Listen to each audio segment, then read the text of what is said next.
Welcome to This Explainer. Mental toughness is one of those buzzwords that gets thrown around constantly these days, usually right before someone decides to skip leg day, right? But today we're diving deep into the intense, almost extreme psychological frameworks of David Goggins to figure out exactly how he builds absolutely unshakable confidence.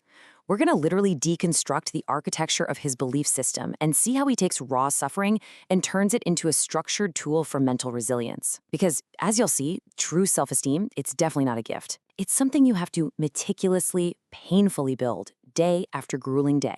Let's get into it.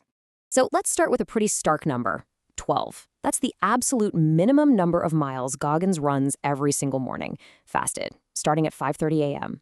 To put that into perspective, when most of us are hitting the snooze button for the second time, he's already lacing up his shoes for a literal half marathon. And here's the crazy part. He doesn't do this because he loves running. Actually, it's the exact opposite. He does it specifically because it's the one thing he hates doing more than anything else in the entire world. That intense visceral resistance, that's precisely why this number is the absolute cornerstone of his day. Which brings us to part 1, armor plating the mind. So armoring up is this massive conceptual shift. It turns a grueling morning physical routine into a deliberate psychological defense mechanism.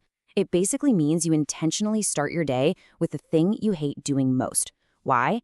Well, you're building up this physical and mental armor before you even think about opening your phone and letting in the day's disorganization. I mean, think about the anxiety of waking up and instantly checking your work emails or mindlessly scrolling through a toxic social media feed. The second you do that, you're letting in what Goggins calls the poison of the outside world. By forcing himself through extreme, almost unbearable discomfort first thing, he's essentially strapping on mental body armor. When he finally faces the chaos of the real world, he's not groggy or rushing around, he is fully prepped to get hit in the mouth. And this armoring up isn't just some cute morning habit. It builds into this unrelenting 24-hour structure that leaves absolutely zero room for that outside poison. We're talking waking at 5:30 a.m., running for up to 2 hours, coming home for a quick bite, hitting the gym for another 45 to 90 minutes, and then capping the day off with a massive and frankly pretty absurd 4-hour block of combined stretching and meditation. 4 hours! Plus, he cycles 3 to 4 days a week on top of all that.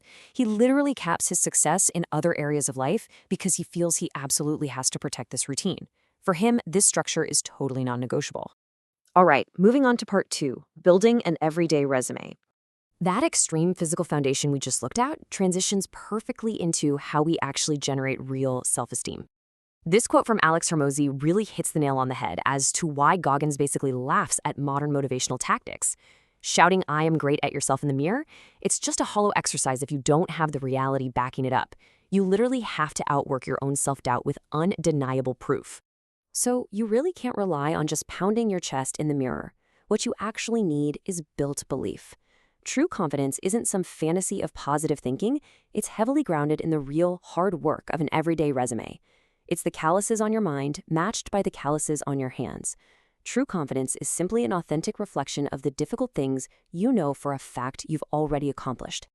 And that leads right into part 3, built belief versus delusion. Look, people constantly want their self-belief to be light years ahead of their actual abilities. It's like they want to believe they can fly without ever having jumped. But if you've never been competent at doing something incredibly difficult, expecting to magically possess confidence isn't self-esteem, it's pure delusion. Whenever that little voice in Goggins' head tells him a task is impossible, he points directly back to his literal stack of undeniable proof. Surviving 3 hell weeks, passing Ranger School, trying out for Delta selection.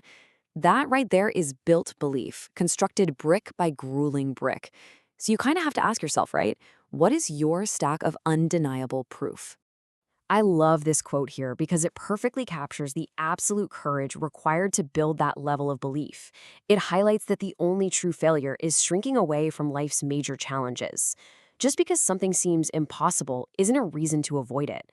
Honestly, it's the exact reason it's worth pursuing in the first place. Think about it. If success were totally guaranteed, there wouldn't be any risk. And without risk, there is literally no greatness. Okay, let's wrap this up with part 4, mastering your dreams. So you've got the armor, you've got the resume, but where do you actually point all that energy? Well, Goggins realized early on that coming from a small Indiana town meant his mind was super compartmentalized. He had to actively force himself to dream way beyond the four walls of the local Great Dane plant. You know, when you grow up in a town of maybe 8,000 people, your horizon is naturally limited to what's right in front of you: getting a local job, buying a house next door to your mom. Expanding that horizon is the mandatory first step. But here's the catch: dreaming is actually incredibly dangerous if you don't handle it correctly. The trap that most of us fall into is letting a dream remain our master. If you just sit back and endlessly fantasize about, say, being a pro athlete or an astronaut, that dream is controlling you. To actually become the master of your dream, the dream kind of has to go away. It has to be completely replaced by a brutal, highly detailed laundry list of tasks that you have to execute today. Like for Goggins, it meant losing an insane 106 pounds in just 3 months solely to qualify for SEAL training.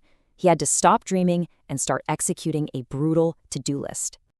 And this powerful insight right here explains why simply talking to your friends about your big goals actually steals the physical resources you need to execute them.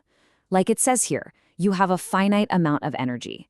Every single time you open your mouth to brag about what you're going to do, you aren't just sharing a fun idea. You're actively robbing yourself of the very fuel required to get off the couch and do it. Here's the thing: running your mouth gives you this massive, completely unearned spike of dopamine. It makes you feel proud and accomplished before you've lifted a finger. It feels amazing to tell people, oh yeah, I'm starting my intense training block next week.